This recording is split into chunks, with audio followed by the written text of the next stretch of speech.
Breaking news చూస్తున్నాం. స్థానిక సంస్థల ఎన్నికలకు అధికార పార్టీ కాంగ్రెస్ సిద్ధమైంది. అక్టోబర్ మొదటి వారంలో కాంగ్రెస్ విస్తృత స్థాయి సమావేశం నిర్వహించబోతుంది. ఎన్నికల నేపథ్యంలో నేతలకు దిశానిర్దేశం చేరున్నారు కాంగ్రెస్ అగ్రనేతలు. స్థానిక సమరంలో గెలిపే లక్ష్యంగా పార్టీ శ్రేణుల్లో ఉత్సాహం నింపుతున్నారు అగ్రనేతలు. లోకల్ బాడీ బాధ్యత ఇన్ఛార్జి మంత్రులకే అప్పగించాలని పార్టీ నిర్ణయం తీసుకుంది. ప్రభుత్వం చేసిన అభివృద్ధితోనే ముందుకు సాగుతామని పార్టీ నేతలు ధీమా వ్యక్తం చేస్తున్నారు.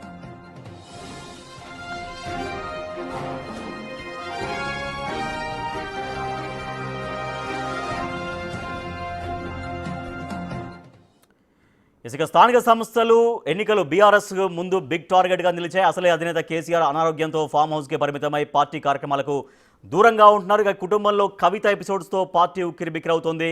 సో ఈ తరుణంలో బీఆర్ఎస్ ఏ రకంగా ముందుకెళ్తున్నది కూడా కొంత ఆసక్తికరంగా మారింది.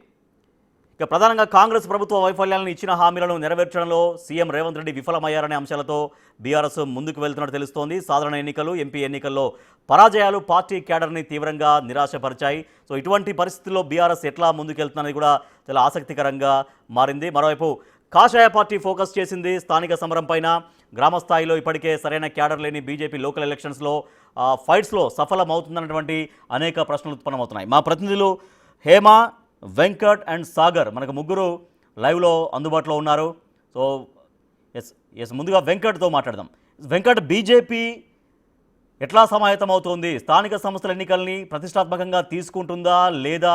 ఎందుకంటే ఇప్పటికే ఎంపీ ఎలక్షన్స్లో, ఎమ్మెల్యే ఎలక్షన్స్లో 8 స్థానాలు సాధించినటువంటి బీజేపీ ఇప్పుడు స్థానిక సంస్థల ఎన్నికల్ని ఎంత ఇంపార్టెంట్గా భావిస్తోంది? ఖచ్చితంగా రాజేష్, ఇవాళ షెడ్యూల్ వచ్చిన నేపథ్యంలో వచ్చే నెల 9 నుంచి ఎన్నికల ప్రక్రియ ప్రారంభమవుతుంది. నవంబర్ 11 వరకు ఈ లోకల్ ఎన్నికలకు మొత్తం కూడా పూర్తి స్థాయిలో పూర్తవుతున్నటువంటి నేపథ్యంలో బీజేపీ ఇప్పటికే ఇంతకంటే ముందు నుంచే బీజేపీ ఆ లోకల్ ఎన్నికలపైన ఫోకస్ పెడుతుంది. ఇప్పటికే రాష్ట్ర అధ్యక్షుడిగా నూతన అధ్యక్షుడు ఎన్నికైన తర్వాత అన్ని జిల్లాల పర్యటనలు చేస్తూ లోకల్ క్యాడర్ని బలోపేతం చేస్తున్నటువంటి పరిస్థితి చాలా కనిపిస్తూ ఉంది. అన్ని జిల్లాల్లో కూడా పర్యటనలు ముగించుకున్నారు. లోకల్ కమిటీలు కూడా వేసినటువంటి నేపథ్యం ఉంది. ఖచ్చితంగా లోకల్ ఎన్నికల్లో మెజారిటీ స్థానాలు బీజేపీ సాధించుకుంటుంది. ఎందుకంటే ఇప్పటికే గత తెలంగాణ నిధులు నియామకాల మీద తెలంగాణ ఏర్పడింది. అందులో బీఆర్ఎస్ అధికారంలోకి వచ్చింది. ఆ సెంటిమెంట్తోనే ఆ 10 ఏళ్ళు తెలంగాణను ఏ విధంగా పరిపాలించారు, ఏ విధంగా రాష్ట్రాన్ని అవినీతిమయం చేశారు అన్నది తెలంగాణ ప్రజలు క్షుణ్ణంగా పరిశీలించి ఉన్నారు. ఇక ఈ 18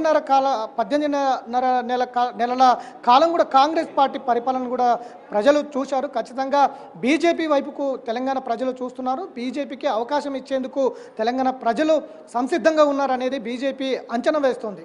అందులో భాగంగానే నూతన అధ్యక్షుడు ఎన్నికైన తర్వాత పార్టీ సంస్థాగతంగా ప్రక్షాళన చేపడుతున్నటువంటి సిచ్యువేషన్ కూడా కనిపిస్తోంది. ఇప్పటికే కమిటీలు కావచ్చు, అట్లనే జిల్లా కమిటీలు, రాష్ట్ర కమిటీలు ఇట్లా మొత్తం కూడా పూర్తి చేసుకున్నటువంటి నేపథ్యం ఉంది. గ్రామ స్థాయిలో ఇటు జిల్లా స్థాయి వరకు మొత్తం కూడా పూర్తి స్థాయిలో ప్రక్షాళన చేసి ఒక నూతన ఉత్సాహంతో ముందుకు వెళ్ళాలనే ప్రయత్నం అయితే బీజేపీ చేస్తోంది. స్థానిక సంస్థల ఎన్నికలే కాదు, గత పార్లమెంట్ ఎన్నికల్లో కూడా ఖచ్చితంగా 35% ఓటింగ్ శాతం పెరిగింది గతం కంటే కూడా బీజేపీకి. అదే ఓటింగ్ శాతం కనుక ఖచ్చితంగా ఈ స్థానిక సంస్థల్లో ఎన్నికల్లో కూడా మంచి మెజారిటీని తెచ్చిపెడుతుంది అనేది బీజేపీ అంచనా వేస్తున్నటువంటి పరిస్థితులు అయితే కనిపిస్తూ ఉన్నాయి. అందుకు బీజేపీ ఇప్పుడు ఎమ్మెల్యేలు 8 మంది ఉన్నారు, ఎంపీలు 8 మంది ఉన్నారు, ఎమ్మెల్సీలు 3 ఉన్నారు. కాబట్టి పూర్తి స్థాయిలో సంసిద్ధంగా ముందుకు వెళ్ళాలనేది అయితే బీజేపీ ముందు నుంచి కూడా ప్లాన్ చేస్తుంది. అందుకు స్థానిక సంస్థల ఎన్నికల్లో కనుక మంచి మెజారిటీతో విజయం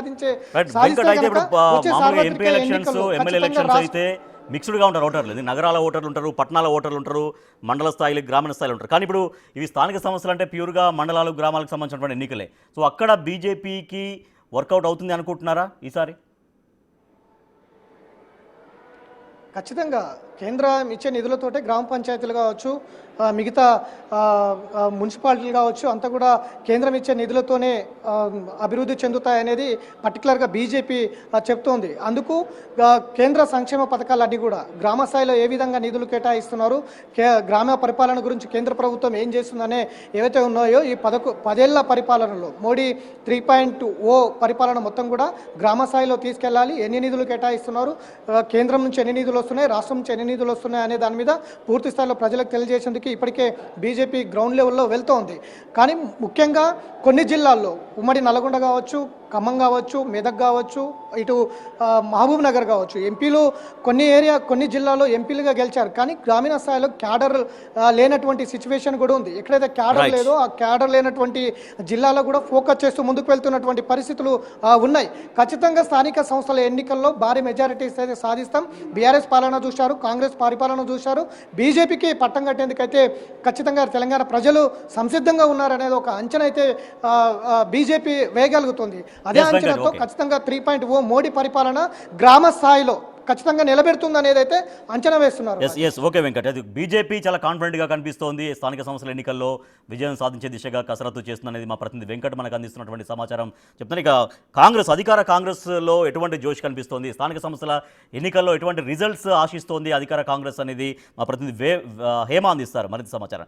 హేమ, కాంగ్రెస్ ఎట్లా కసరత్తు చేస్తోంది, స్థానిక సంస్థల ఎన్నికలకు సంబంధించి ఎటువంటి వ్యూహాలతో ముందుకెళ్లడానికి సిద్ధమై ఉంది? రాజేష్, మొత్తానికైతే స్థానిక ఎన్నికల నగారం మోగడంతో కాంగ్రెస్ పార్టీ మరింత జోష్ నెలకొంది పార్టీలోనే చెప్పుకోవచ్చు. స్థానిక ఎన్నికలకు పార్టీ ఆల్రెడీ ఎప్పుడో సిద్ధంగా ఉంది. ప్రస్తుతం కూడా మరింత ముందుకు వెళ్లేందుకు కూడా ప్రయత్నాలు చేస్తున్నారు. ప్రధానంగా కాంగ్రెస్ నేతలు చెప్తుంది ఏంటంటే ఖచ్చితంగా స్థానిక ఎన్నికలు తామే కైవసం చేసుకోబోతున్నాం, రానున్నటువంటి గ్రేటర్ కానీ జూబ్లీల్స్ కానీ ప్రతిదీ కూడా తామే కైవసం చేసుకోబోతున్నామని చాలా కాన్ఫిడెంట్గా ఉన్నారు. దానికి గల కారణాలు ఏంటంటే రీసెంట్గా ఆల్మోస్ట్ 10 సంవత్సరాల తర్వాత తెలంగాణ రాష్ట్రంలో కాంగ్రెస్ ప్రభుత్వం ఏర్పడిన తర్వాత తీసుకొచ్చినటువంటి సంక్షేమ పథకాలు కానివ్వండి, లేదంటే ప్రస్తుతం అమలవుతున్నటువంటి 6 గ్యారెంటీలు, ఇవన్నీ కూడా రేపు స్థానిక ఎన్నికల్లో ముందు పెట్టి ఎన్నికల్లోకి వెళ్ళాలి అంటూ కూడా పెద్ద ఎత్తున కాంగ్రెస్ భావిస్తుంది. సో దీనికి సంబంధించి అక్టోబర్ 9వ తారీఖున ఏదైతే ఎన్నికలకు సంబంధించినటువంటి ఆ ఎన్నికల కోడ్ మొదలవ్వక ముందే గాంధీ భవన్లో విస్తృత స్థాయి సమావేశం ఏర్పాటు చేయాలని కూడా ఇప్పటికే పార్టీ భావిస్తున్నట్టుగా తెలుస్తోంది. దానిలో ఆ మీటింగ్లో పెద్ద ఎత్తున వచ్చినటువంటి నేతలందరికీ కూడా దిశానిర్దేశం చేయనున్నారు. వీలైనంత త్వరగా, అంటే ఎన్నికల కంటే ముందుగానే డీసీసీల నియామకం కూడా కంప్లీట్ చేయాలని కూడా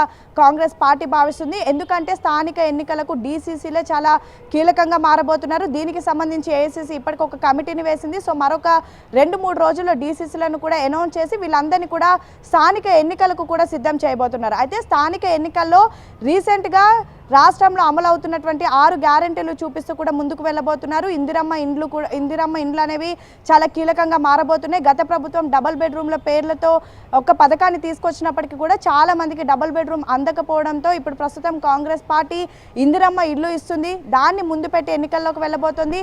మరీ ముఖ్యంగా కీలకంగా మారబోతోంది సన్నబియ్యం పథకం. ఏదైతే ప్రస్తుతం సన్నబియ్యం అనేవి ప్రతి ఒక్క పేద ప్రజలకు అందుతున్నాయి, ఎంతోమంది లబ్ధిదారులు సన్నబియ్యం పొందుతూ ఉన్నారు. సో దాన్ని కూడా ముందుకు పెట్టి వెళ్ళబోతున్నారు. అండ్ మరీ ముఖ్యంగా 42% రిజర్వేషన్ అనేది ప్రస్తుతం స్థానిక ఎన్నికలకు పెద్ద ఎత్తున ఆయుధంగా మారబోతున్నారు. ప్రధాన ప్రతిపక్షంగా ఉన్న బీఆర్ఎస్ కానీ బీజేపీ కానీ 100 రోజుల్లో 6 గ్యారెంటీల అమలు అనేది జరగలేదు, ఇంకా కూడా చాలా వరకు పెండింగ్లో ఉన్నాయి. సో ఆ అంశాలపైనే చాలా ప్రధానంగా ఫోకస్ చేస్తున్నాయి, ప్రధానంగా విమర్శిస్తున్నాయి. సో వాటికి సంబంధించి ఎటువంటి వివరణ ఇచ్చుకుంటూ ప్రజల్లోకి వెళ్లాల్సినటువంటి అవసరం కాంగ్రెస్ పార్టీకి వచ్చింది. సో దానిపైన కూడా చాలా క్లారిటీగా ప్రజల్లోకి వెళ్ళడం కోసం ఎట్లా సిద్ధమై ఉంటుంది? కాంగ్రెస్ నేతలు అయితే దానికి సంబంధించి వివరణ ఇవ్వాలని కూడా అనుకోవడం లేదు. ఎందుకంటే ఆల్రెడీ ప్రస్తుతం కాంగ్రెస్ పార్టీ తెలంగాణ రాష్ట్రంలో ఏర్పడిన తర్వాత లో బడ్జెట్లో ఏర్పడింది. అయినప్పటికీ కూడా ఎన్నో పథకాలు, ఫ్రీ బస్ కానివ్వండి, లేదంటే గృహజ్యోతి కానివ్వండి, ప్రస్తుతం సన్నబియ్యం కానివ్వండి, అంటే మేనిఫెస్టోలో పెట్టలేనటువంటి అనేక కార్యక్రమాలు, రాజీవ్ యువ వికాసం లాంటి మహోన్నతమైనటువంటి కార్యక్రమాలు మేము చేస్తున్నామంటూ కూడా కాంగ్రెస్ పార్టీ చెప్పుకుంటూ పోతుంది. మరీ ముఖ్యంగా రాష్ట్ర వ్యాప్తంగా ఎంతో ప్రెస్టీజియస్ గా చేసినటువంటి కులగణన ప్రస్తుతం స్థానిక ఎన్నికల్లో ఒక కీ పాయింట్ గా కూడా వీళ్ళు భావిస్తూ ఉన్నారు. సో ఆల్రెడీ అటు కేంద్రం ఒప్పుకోకపోయినా సరే నేరుగా ప్రభుత్వమే 42% రిజర్వేషన్ ని అమలు చేస్తూ స్థానిక ఎన్నికలకు వెళ్ళబోతుంది. కాబట్టి ఖచ్చితంగా పార్టీ గుర్తు మీద జరిగేటటువంటి ఎన్నికలు కాకపోయినప్పటికీ కూడా ఖచ్చితంగా స్థానిక ఎన్నికలు తామే కైవసం చేసుకోబోతున్నామని అయితే ప్రస్తుతం కాంగ్రెస్ నేతలు ధీమా వ్యక్తం చేస్తున్నారు. స్థానిక ఎన్నికల బాధ్యత కూడా మొత్తం ఇన్ఛార్జ్ మంత్రులకే ఇచ్చేటటువంటి అవకాశాలు కూడా కనిపిస్తున్నాయి. ఎన్నికల్లో, స్థానిక సంస్థల ఎన్నికల్లో పూర్తి కసరత్తు కోసం ముందుకెళ్తుంది కాంగ్రెస్ పార్టీ, అధికార పార్టీగా. బీఆర్ఎస్ ఎట్లా ఉండబోతుంది బీఆర్ఎస్ వైఖరి ఏంటి? ఎందుకంటే ఇప్పటికే అసెంబ్లీ ఎన్నికల్లో అధికారాన్ని కోల్పోయిన తర్వాత ఎంపీ ఎన్నికల్లో, లోక్సభ ఎన్నికల్లో ఒక్క స్థానాన్ని కూడా బీఆర్ఎస్ గెలుచుకోలేకపోయిన తరుణంలో ఇప్పుడు స్థానిక సంస్థల ఎన్నికలకు ఎటువంటి వ్యూహాలతో ముందుకెళ్తుంది? మా ప్రతినిధి సాగర్ మరింత సమాచారం అందిస్తారు. సాగర్, బీఆర్ఎస్ వ్యూహం ఏం కనిపిస్తోంది? ఓవైపు అసెంబ్లీ ఎన్నికల్లో అధికారాన్ని కోల్పోయింది, తర్వాత లోక్సభ ఎన్నికల్లో ఒక స్థానాన్ని కూడా గెలుచుకోలేకపోయింది.